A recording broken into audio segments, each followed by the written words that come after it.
Bismillahirrahmanirrahim. Assalamualaikum sahabat-sahabat TZ daripada syarikat Top Point Binary Consultant. Pihak kami ada mengadakan kursus dalam talian sepanjang 2025. Setiap minggu kita ada kursus 5 CEP dan juga 10 CEP. Kita ada kursus OSH Master Plan ataupun OSHMAT. Ada HRDF, boleh claim dengan HRDF, dan juga ada 10 CEP. Kita jalankan setiap bulan sepanjang 2025, setiap minggu pertama, hari Isnin dan Selasa. CJ Digital akan kami keluarkan. Mereka yang berminat untuk dapatkan boran juga maklumat lanjut boleh hubungi TZ di talian 0113974794. Okey, sedikit berkenaan OSHMAT. OSH Master Plan. Development OSH Master Plan ataupun pembangunan pelan induk, pembangunan dasar keselamatan dan kesihatan di tempat kerja atau dengan singkatannya OSHMAT. Ramai yang tidak memahami dan menyedari tentang fungsi dan juga keperluan serta kepentingannya adanya OSHMAT di organisasi. OSHMAT adalah perkara kedua yang perlu kita bangunkan selepas saja kita selesai sesebuah syarikat itu mematuhi Seksyen 16, iaitu penubuhan ataupun penyediaan dasar keselamatan dan kesihatan di tempat kerja.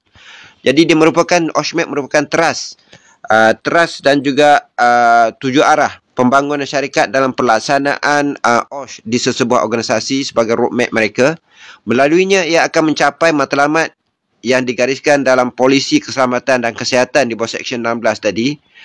Serta bersama OSHMAT yang dibangunkan, ia akan dapat pertamanya membantu dalam penyelesaian pelbagai task pengurusan keselamatan di tempat kerja. Kedua, dapat mengurangkan pelbagai impak negatif kepada syarikat, antaranya pengurangan kes-kes kemalangan, tuntutan dan pembayaran pampasan dan lain-lain. Ketiga, meningkatkan imej dan kualiti serta integriti syarikat pada masa hadapan. Dengan membangunkan OSHMAT ni, syarikat akan mempunyai roadmap yang jelas bagi tempoh 5 hingga 10 tahun ke hadapan. Oleh itu, bagi mereka yang terlibat di bahagian pengurusan pentadbiran dan juga pengurusan pentadbiran dan kaki tangan pengurusan projek, termasuklah orang kompeten ataupun mereka-mereka yang terlibat dalam pengurusan, adalah amat digalakkan untuk menyertai kursus online kami OSHMAT ni. Jadi maklumat boleh dihubungi kami di 0133974794 untuk mendapatkan maklumat lanjut.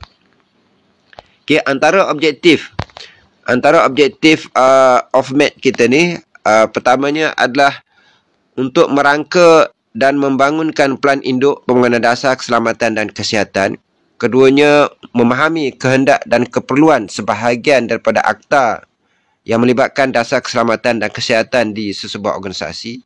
Ketiga, mengetahui elemen-elemen yang terlibat dalam pelan induk pembangunan dasar keselamatan dan kesihatan di sebuah organisasi. Keempat, boleh bertindak sebagai fasilitator ataupun mengetuai kumpulan bengkel dalam penyediaan dan juga sematkan dokumen dasar keselamatan. Seterusnya, boleh mendedahkan kepada pihak organisasi tentang permasalahan OSH di tempat kerja, kaedah pendekatan dan juga program pelaksanaan pengurusan strategik OSH di tempat kerja secara komprehensif. Okey, kursus ini dijalankan secara online. Mereka yang berminat boleh hubungi TZ di talian 0133974794 ataupun melalui WhatsApp. Okey, Assalamualaikum. Allahumma salli ala Muhammad.